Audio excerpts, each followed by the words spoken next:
The text message glowed on my phone screen like a blade in the dark. My friends and I are using your lake house this Sunday. Don't be weird jealous. My thumb froze over the reply button. The words slicing through the quiet hum of the late-night kitchen. Sarah's message wasn't just a casual heads-up. It was a taunt, a splinter under my skin. The air felt thick, the refrigerator's drone suddenly deafening. I stared at the words, my pulse hammering in my temples. Each syllable dripping with a smugness I'd never heard from her before. My wife of 7 years, the woman who'd once cried in my arms over a miscarried dream, was telling me not to be jealous about her weekend plans at my family's lake house. The audacity burned. I set the phone down on the counter, the granite cold against my knuckles.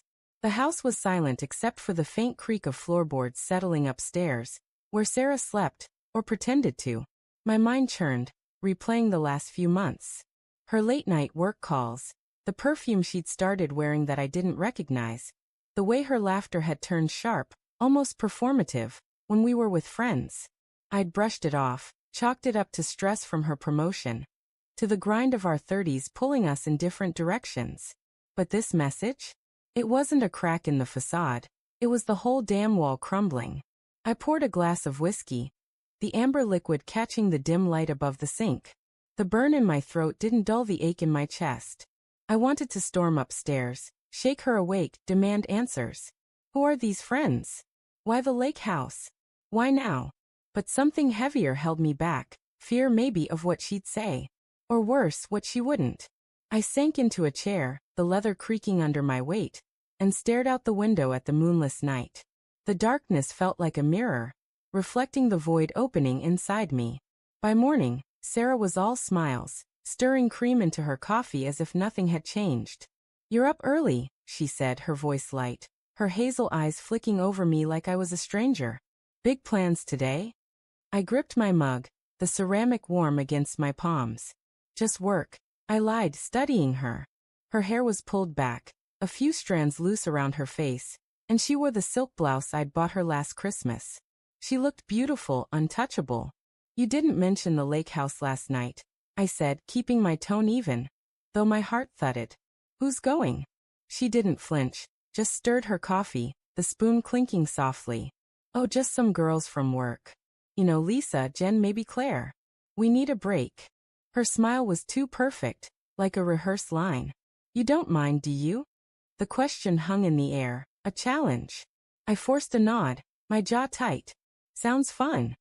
But my mind was already racing, piecing together fragments. Lisa, who'd always been too friendly at company parties. Jen, who Sarah barely mentioned anymore. Claire, who didn't even exist as far as I knew. The lie was so casual, it stung worse than the truth might have. That day I couldn't focus. My office, usually a refuge with its tidy desk and city view, felt claustrophobic. I opened my laptop, my fingers hesitating before typing her name into a search. Nothing unusual, her LinkedIn, a few old photos from our trips. Then I checked her work calendar, synced to our shared account. Blank for Sunday. No meetings, no girls' trip, nothing. My stomach twisted. I told myself it was an oversight, a glitch. But doubt gnawed at me, relentless.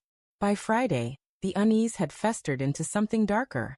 I found myself checking her phone while she showered, the steam seeping under the bathroom door like a warning. Her messages with Lisa were mundane, work gossip, lunch plans. But there was a new contact, Mark Work, with no last name. The thread was short, cryptic. "Sunday's set. Can't wait." Her reply, "Me neither. Don't tell anyone." My hands shook as I set the phone down, the words branding themselves into my brain. Mark. The name didn't ring a bell, but it didn't need to.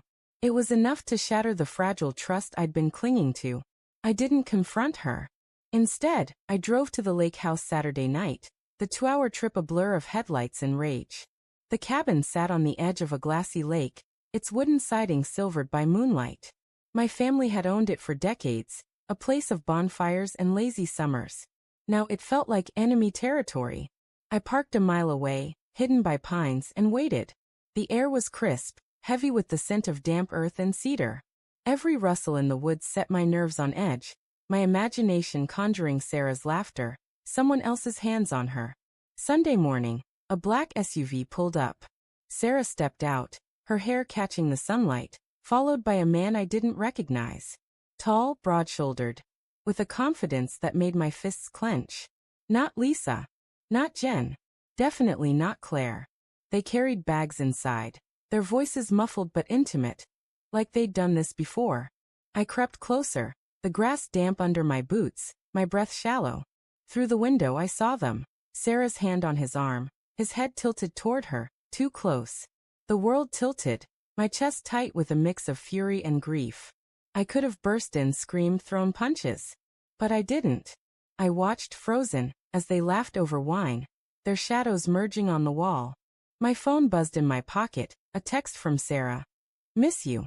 Work's crazy, but I'll be home soon. The lie was a gut punch, worse than the sight of them together. I drove home, the road blurring through tears I hadn't realized I'd shed. Back in our kitchen, I waited. When Sarah walked in Monday morning, her face flushed with a glow I hadn't seen in years, I didn't yell. I didn't cry. I just set my phone on the counter, her text to Mark open on the screen.